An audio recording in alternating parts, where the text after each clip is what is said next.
Hello hi friends. तो चलतु आज आमर गोटे फिस्ट बनूची तो आपण मैंने वीडियो देखु आदि भल लगे ताले निश्चित भाव गोटे लाइक करदे।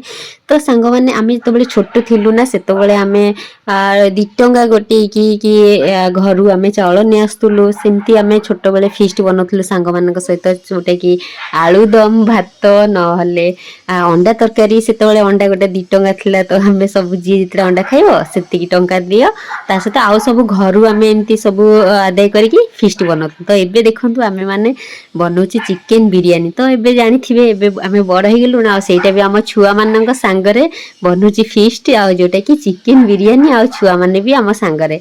तो बहुत चेंज हो गला लाइफ केते चेंज हो गला। तो छाड़ जमती चलती सेमती चलिया को दबा। तो एंजॉय करवा आज चिकेन बिरियानी भोजी रे आम समस्ते देख बसीगले। तो चिकेन बिरियानी टा तो बहुत टेस्टी थिला। तो चलतु खाइबा एंजॉय करवा।